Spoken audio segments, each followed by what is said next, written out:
Maman, attends-moi, j'arrive. Je veux chatouiller tes paupières, je veux toucher ton linceul. Il paraît que ce geste soulage les exilés. Depuis plus de 10 ans, je ne t'ai pas revu. J'ai fui le pays des vautours et des dégénérés. J'ai opté pour la France, puis, déçu par ses enfants arrogants, j'ai bifurqué vers Montréal. J'ai chaviré au large de l'Amérique. L'exil, ce n'est pas rien. C'est beaucoup de peine, c'est lourd, c'est épuisant. Vivre en exil, c'est errer au milieu d'un champ où les fleurs n'ont pas d'odeur. Les aliments y sont fades et l'eau artificielle n'étanche pas la soif. Le raisin n'a pas de pépins et les pastèques sont dépourvus de graines. Dis-moi, as-tu changé? As-tu d'autres rides sur le front? Tes pommettes sont-elles encore roses? Tes dents te font-elles toujours mal? J'ai besoin de le savoir, je n'aime pas les surprises. L'hôtesse dit quelque chose. Tout le monde se frotte les yeux. Personne n'a décrit le conditionnement des êtres mieux que Pavlov. On s'étire, on déplie sa tablette, on fait la queue aux toilettes, on chie, chacun ses envies. On nous sert le petit déjeuner, un gobelet de café américain et un biscuit insipide. Mange ou crève. Il n'y aura pas les crêpes de ma mère, ni les beignets qu'elle me préparait à l'aube. Fini ses gâteaux aux œufs, fini ses tisanes, fini son pain doré, fini ses odeurs de galettes qui s'immisçaient dans mes draps, fini ces odeurs de feu de bois qui envahissaient notre masure, fini la menthe enivrante et l'odeur du café, fini tous ces parfums qui chatouillaient mes narines. Alors c'est le chapitre 8 de La religion de ma mère de Karine Accouche. Alors, on peut dire brièvement ce que c'est, ce que raconte ce récit. C'est un jeune homme qui a grandi en Kabylie, région d'Algérie, et qui a la douleur de perdre sa mère après, comme vous l'avez entendu, après ne pas l'avoir revue pendant 10 ans. Et il retourne donc dans son pays d'origine. Mais qu'est la religion de ma mère? Alors, Fabienne, tu peux... d'abord, on va dire aussi, on a oublié de dire, bon, il y a le titre, et l'auteur, c'est Karim Accouche. Ah, tu l'as dit? Ah, décidément. C'est notre première vidéo ensemble, hein, où on discute de littérature. C'est un petit moment émouvant. Je suis content d'être avec toi. Je suis content que tu sois là. Alors voilà, qu'en dirais-tu? Ben, c'est l'histoire d'un... je dirais d'abord que c'est la douleur d'un homme qui se retrouve obligé de quitter sa terre à cause de la barbarie, à cause d'une religion, l'islam, et qui se retrouve face à un deuil qui le remet en face de tout ce qu'il a perdu. Du point de vue littéraire, est-ce que le texte a plu? Oui, très descriptif à la manière arabe, un peu, on va dire, hein, la littérature arabe, très descriptive, très narrative. On sent, on voit. C'est des paysans, très poétiques, beaucoup de poésie. Oui, moi, ce qui, évidemment, j'abonde dans ton sens. Le livre est beau, c'est un beau livre. Du point de vue stylistique, les phrases sont courtes, très, très, très courtes, très percutantes. Et c'est un assemblage d'images. Hein. Les images, elles s'enchaînent, elles s'enroulent les unes autour d'elles. Et il y a une succession comme ça d'images. Et en même temps, moi, ce qui m'a frappé aussi, c'est qu'il y a beaucoup d'animaux dans son livre. Il y a beaucoup d'insectes, on entend... Les poules, ouais, c'est vrai. Il y a beaucoup... il y a des lézards, il y a des poules, comme tu dis, il y a des oiseaux, il y a des coqs. Il y a beaucoup, beaucoup d'insectes. Hein? on peut... On est à la campagne aussi. Il faut dire que c'est pas un paysage urbain. Il rentre vraiment dans le fin fond de l'Algérie, là. Et oui, c'est ça aussi. L'écriture des sens, c'est C'est ça. sensuel. Ouais, Comme tu oui, le- oui, l'odeur, les odeurs, mais exactement le contraire de la ville. Oui, alors donc ça, cette immersion dans la nature, elle est réussie. Totalement. Elle est Mais réussie. aussi dans l'immersion dans la douleur, parce que ce garçon perd sa mère, et avec sa mère, un certain espoir de racines. Oui, c'est... Oui, parce qu'il faut dire, le personnage principal, qui est vraisemblablement l'alter ego de Karim Akouche, vit à Montréal. Oui. Il vit à Oui, Montréal. il vit à Montréal, Il vit il à- a tout quitté, et puis la vie, d'ailleurs, quand il apprend que sa mère est décédée, il est en train de faire l'amour. Il est en train de faire l'amour, il est dans son appartement, le téléphone sonne, et puis là, il, il- il- il arrive en enfer en fait. Et il renvoie la fille et il part. Ouais. Il part assister aux obsèques de sa mère et ce que narre le- le narrateur du livre, c'est il retrouve son frère, Sa sœur, sa sœur, il retrouve ses voisins, ses anciens amis, ses anciens compagnons à l'école. Il retrouve aussi une Algérie férocement... défigurée, hein, oui, comme en fait les gens. Il reconnaît quasiment plus personne. elle est défigurée par quoi? Par le Qu'est-ce- trop de religion. La religion, d'un Oui. côté, La pauvreté, les difficultés en tout genre. et l'argent aussi. Ben oui, L'argent du pétrole qui ne profite pas au peuple. La pauvreté. Ouais, la mise en- Extrême. Ouais, alors il y a une oligarchie qui tête à même les pipelines et qui maintient, qui s'accapare la richesse et qui maintient dans la pauvreté une partie importante de sa population, tout en lui offrant comme viatique, comme substitut à une vie digne, une vie, la transcendance de la religion. Oui. Et c'est d'autant plus troublant. Son frère, hein, on croit comprendre, en tout cas le personnage, le frère, lui, après avoir... Il devient islamiste.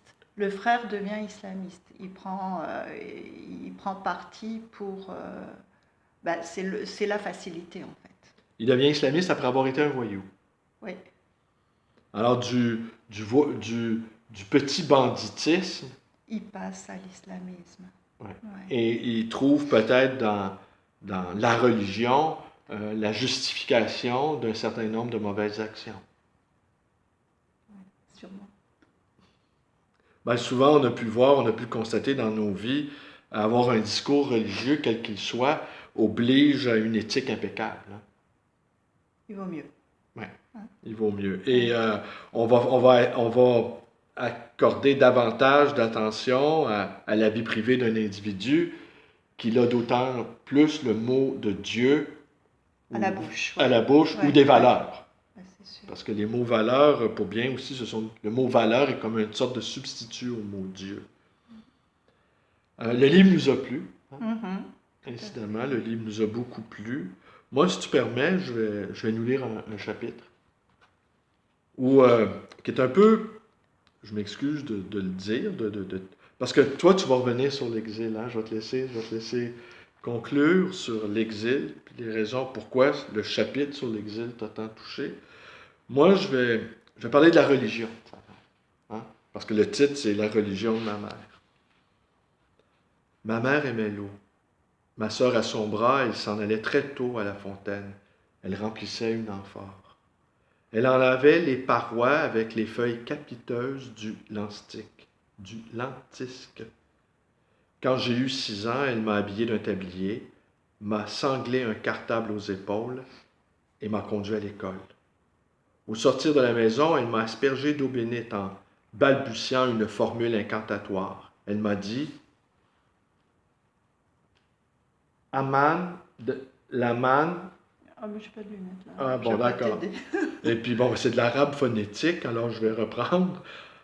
Amam, de Lamam, Lika, Likul, Dil, Tuksa, En, Urfan. On va dire que c'est correct, d'accord? L'eau, c'est la foi, l'école efface la misère. Donc, la maman voulait absolument que son enfant aille à l'école, soit instruit. Oui, C'était pour elle la seule solution. absolument. Ça, c'est une remarque tout à fait pertinente. Ici, Karim Akouche ajoute « Elle n'était pas religieuse, ma mère. Elle se disait musulmane, mais en réalité, elle se comportait comme une païenne. Oui, on le voit.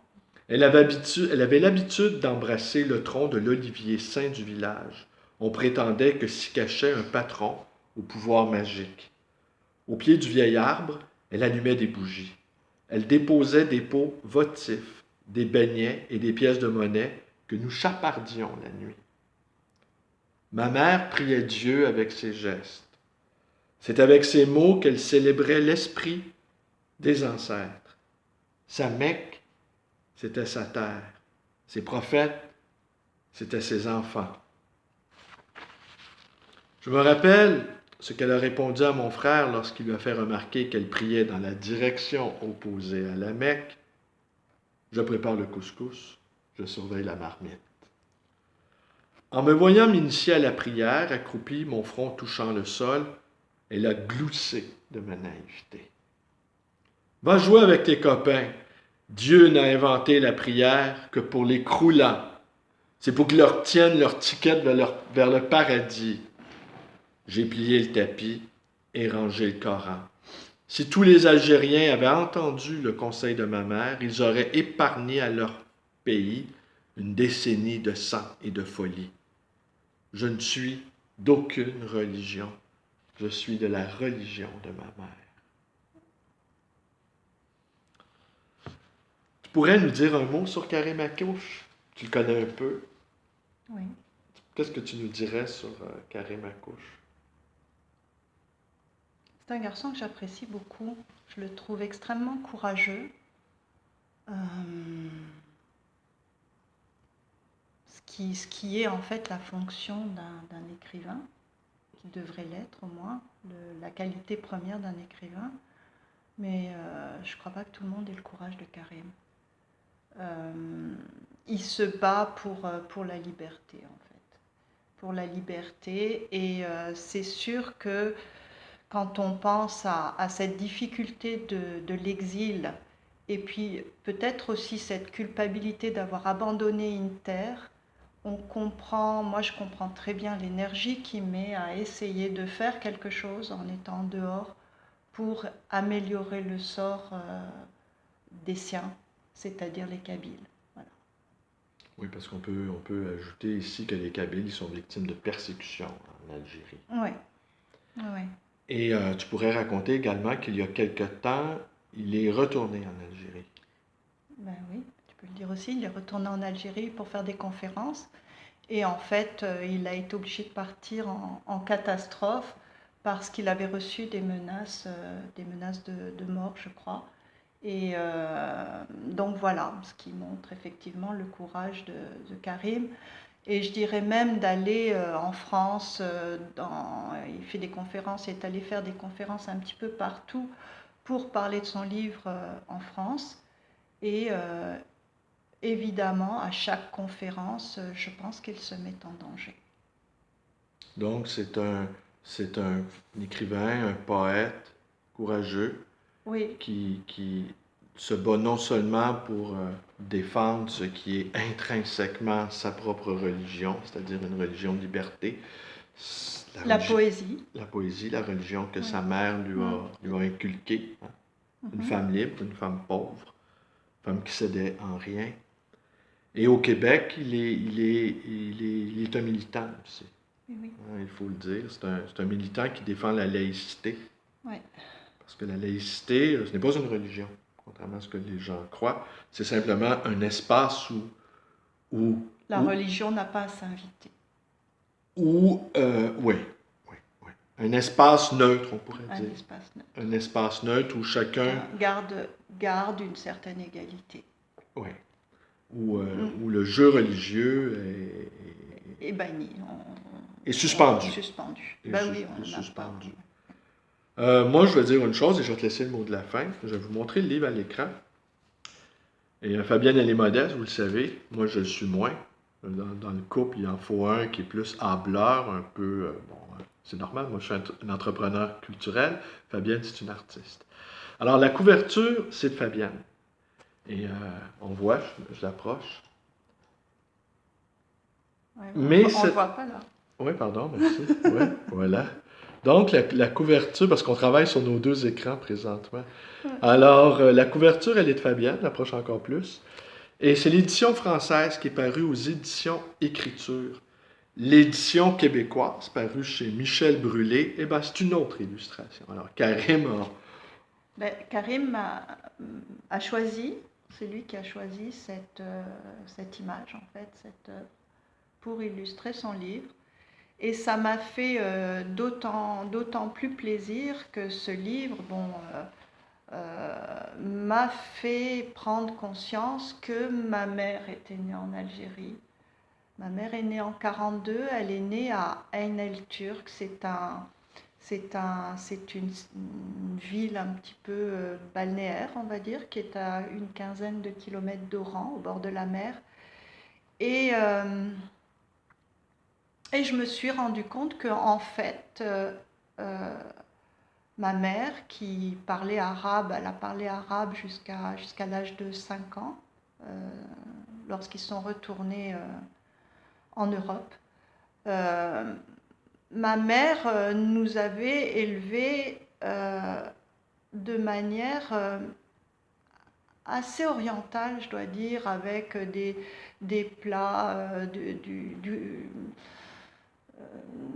une ratatouille spéciale, des pois chiches. Elle appelait ça la chichoumée. La chichoumée. Et puis bon, ma mère a cette, comment dire, cette manière d'être des femmes orientales, un petit peu, voilà. Et elle nous a élevés aussi, sans vraiment nous parler de religion. Contrairement à mon père, qui était beaucoup plus catholique que ma mère de ce côté-là. Ouais, ben écoute, je pense que la religion de ta mère à toi, Fabienne, c'est un petit peu la même que celle de Karim. On pourrait être l'objet d'une autre vidéo. Ouais. Et comme le dit si bien Sandra, ceci est une autre histoire que tu pourras nous offrir prochainement, je pense. Moi, je suis curieux que tu développes cette idée-là de la religion de ta mère. Ouais. C'est assez étonnant, c'est une révélation surprenante de réaliser quand même, parce que c'est pas rien là, d'avoir une mère française née en Algérie qui parlait arabe dans sa petite enfance. Alors c'est sûr, la langue arabe a structuré son esprit d'une certaine manière. Et puis il faut dire aussi que les Français qui étaient en Algérie avaient des gens à leur service et les enfants étaient pris en charge par des moukers. Et puis ma mère a été bercée en fait par des femmes arabes. Et a été bercée, a été nourrie, bon. Et évidemment, j'avais jamais pensé à quel point elle a été sûrement marquée par ça. Alors voilà, c'est le merveilleux miracle des livres réels, des livres sentis, de nous offrir la capacité de plonger en soi-même pour se découvrir. Au fond, les livres, c'est des outils de prospection, c'est des outils de connaissance de soi.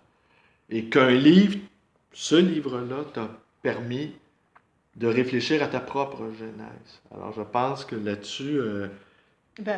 merci à Karim. Merci Karim Akoul. D'ailleurs, on t'attend Karim, on souhaite que tu viennes nous visiter à cet atelier librairie, le livre voyageur sur la rue Bélanger.